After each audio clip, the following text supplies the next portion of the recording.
Alan, ikaw na muna. Oh, so ito na yung isa sa, parang adulting na talaga kayo na ito na yung mga mature na talagang ginagawa niya. Hindi na mga pakit-pakit pang baget. Siguro kasi naging parte rin po since 2021 pa siya. Parang mas nauna pa basically ito kaysa dun sa 2 and 1. So, isa sa mga na-vault na projects na nawala rin po sa isip ko kasi at the same time, I was super excited nung magkakaroon ng Philippine premiere kasi I wasn't able to attend ng mga international screenings.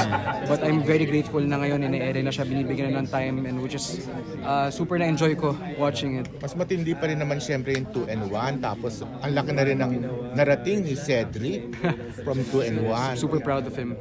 Yes, super proud. I remember na alam ko na teary-eyed ako when he won the best actor for MMFF kasi pares lang naman kami ng goal, which is mag-portray ng character and to tell stories as much as possible, and to see him grow as an actor and watching him as a fan also, malaking bagay po sa akin yun kasi galing naman kami sa lahat na pinaghirapan lahat ng mga kailangan namin marating.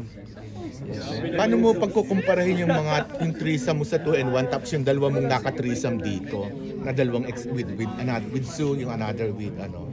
Well, it's a different breed, no.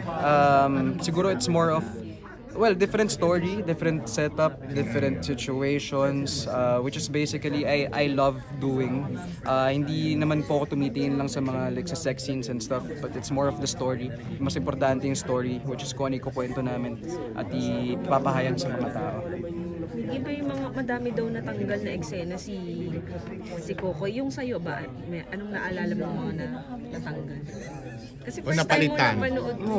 Yun nga po kasi hindi niya ma-compare. Yun nga basically the recall kasi the recall lang yung nangyari sa akin today. So baka pag nagkaroon po kami ng chance na mapanood yung cut ni Direk June, I feel like siguro doon ko oo nga pala. Ano feeling mo nung pinapanood mo? I'm super overwhelmed and I'm grateful and happy. So medyo sobrang mixed emotions pa siya.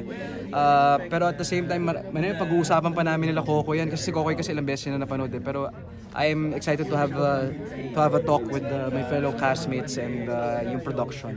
Kumusta yung smack mo with Kokoy considering na dun sa Game Boys magkaagaw kayo kay Elijah, tapos dito kayo naman with maka-threesome and all. Wala si Kokoy, naman po yan, sobrang dali katrabaho niya. So wala na kaming wala na kaming arte niyan. So sobrang comfortable po namin ni Kokoy. Parang marami na mga hindi dapat ikwento na kami lang makaalam. Yes. Ano may gusto ikwento daw? Hindi, like kami sobrang close lang kami na mga compare notes ba kayo tungkol sa buhay? Hindi, kasi marami na po kami na like mga kinukwentong super personal. Ganun na kami ka-close, so wala na kaming dapat ikahiya sa isa't isa. Yung kanina sabi mo sa kanya, sige, ikukwento ka na. Tinatretan mo siya. Hindi. Huwag muna. Pero tingin ko kapag inasar niya pa ako lalo, ilalabas ko yan. Yeah. So, hindi manage ng Cornerstone? Yes po, Cornerstone and Star Magic. Yes. Pero sa tunay na buhay ba, may naka-threesome ka na? Kasi ang dami mga threesome, pang-promote lang. Wala po. Honestly, mawala ng career, wala po. Yes, invite ko po kayo lahat for Enlighten, the Idea First Film Festival ng April 12 and 14. I hope to see you guys there kasi opening film po yung Your Mother's Son, which is Philippine premiere. And samahan nyo po ako na panoorin, samahan nyo kaming lahat na panoorin. And hope to see you guys there soon. Thank you. Thank you. Thank you po.